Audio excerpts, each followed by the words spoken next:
मनीष भी आंगन में आ गया। आप लोग, किसी ने आप लोगों को यहाँ आते हुए देख तो नहीं लिया? बेकार में आपकी इज्जत खराब हो जाएगी। हमें माफ कर दो कुमुद, तुम घर से क्या आई, हमारे घर की तो लक्ष्मी ही रूठ गई। हाँ मनीष, शेयर मार्केट में मेरा सारा पैसा डूब गया। कुमुद एक गरीब घर की बेटी थी। वह गरीबी में भी बीकॉम कर रही थी। मनीष ने उसे पहली बार कॉलेज में देखा। वह उसे देखता ही रह गया। उसने सोचा कि कितनी सुंदर लड़की है, अगर इसकी शादी उससे हो जाए तो उसकी किस्मत ही बदल जाए। एक दिन मनीष उसका पीछा करता हुआ उसके घर पहुंच गया। मांगने आया हूँ, मैं इनसे शादी करना चाहता हूँ। आइए आइए, बैठिए साहब।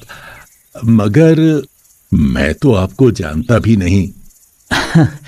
जानता तो मैं भी आपको नहीं, बस एक बार इन्हें कॉलेज में देखा तभी ये मुझे पसंद आ गई। आज इनका पीछा करते हुए मैं आपसे बात करने आ गया।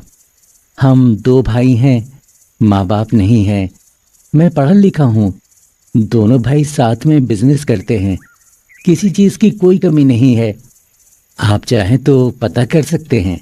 लेकिन बेटा, हमारे पास तो सिर्फ ये झोपड़पट्टी और सिर्फ बेटी है। उसने देखा कि कुमुद तो बहुत गरीब है। घर में 2 चारपाई, कुछ बर्तन और कपड़ों के सिवाय कुछ भी नहीं है। कुमुद के पिता सुखबीर ने मनीष को झांकते हुए देखा तो पूछा, कौन हो साहब?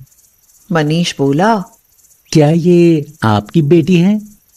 हाँ, मेरी ही बेटी है। कोई गलती हो गई उससे क्या? नहीं बाबूजी, कोई गलती नहीं हुई।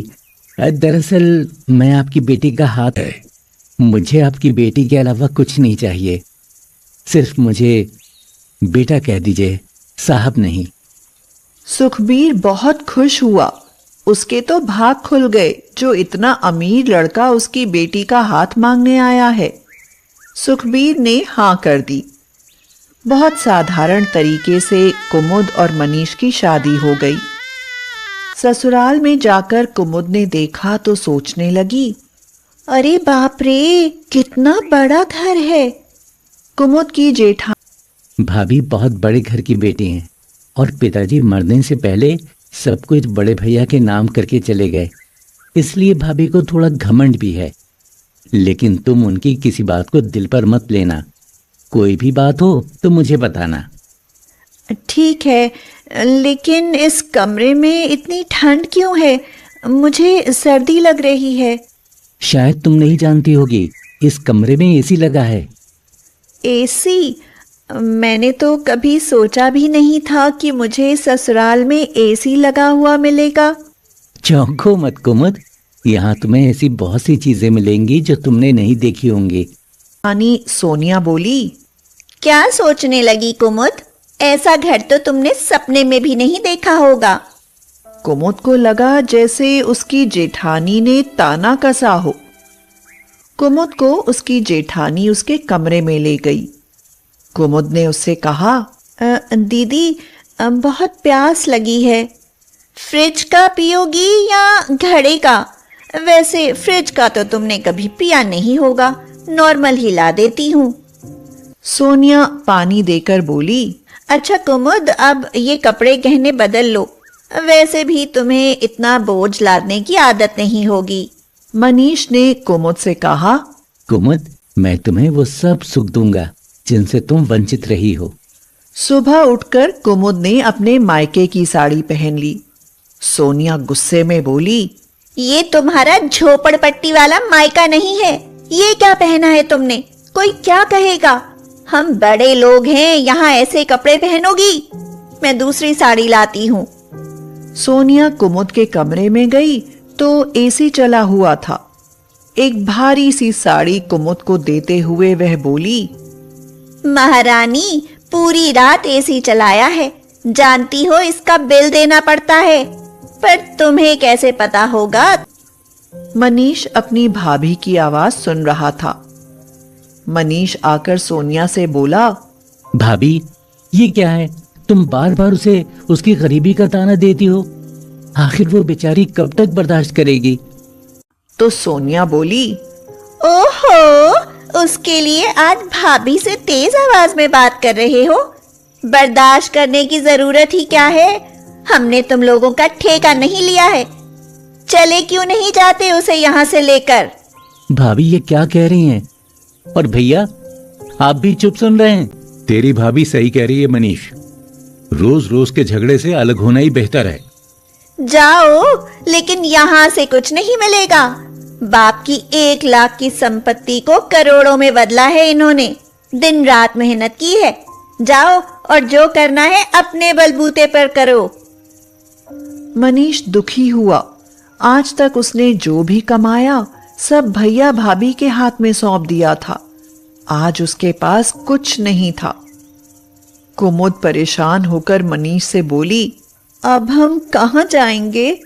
कुमुद, मेरे पास कुछ नहीं है।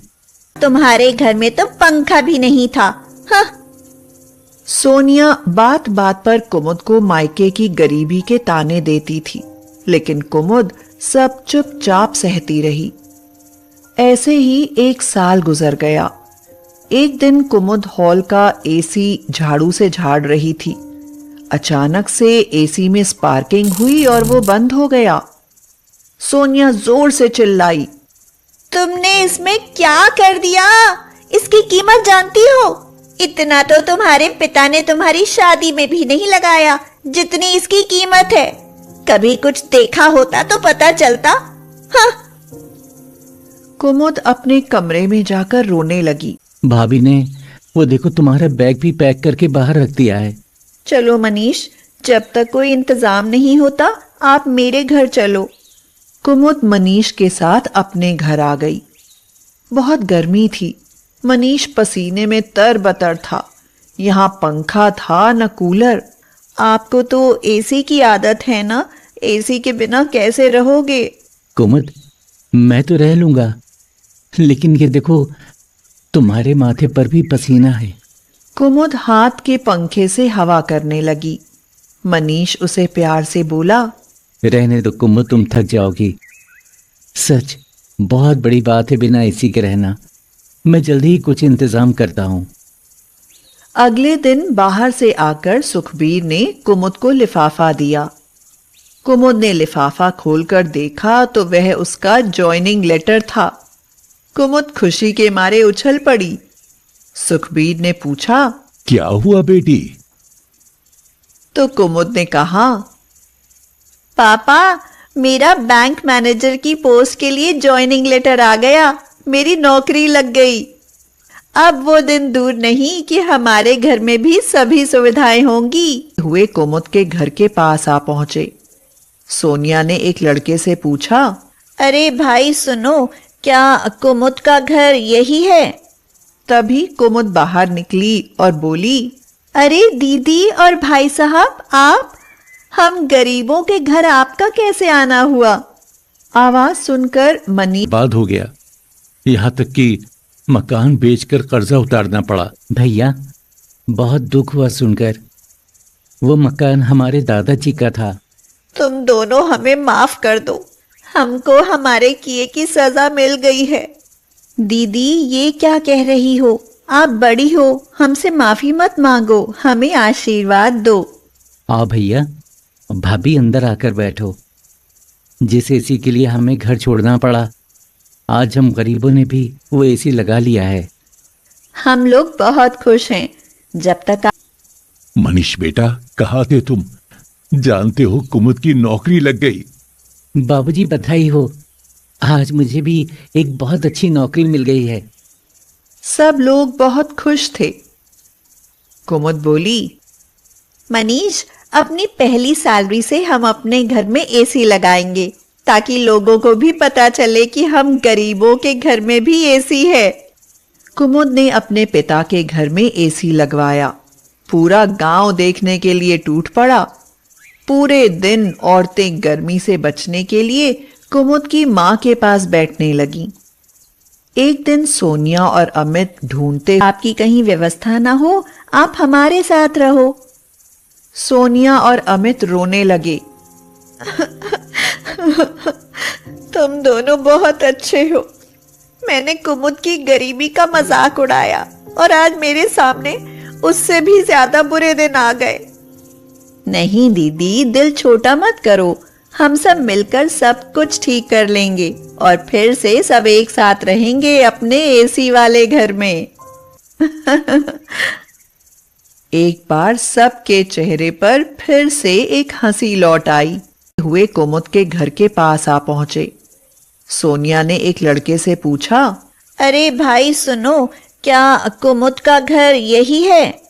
तभी कुमुद बाहर निकली और बोली, अरे दीदी और भाई साहब, आप, हम गरीबों के घर आपका कैसे आना हुआ? आवाज सुनकर मनी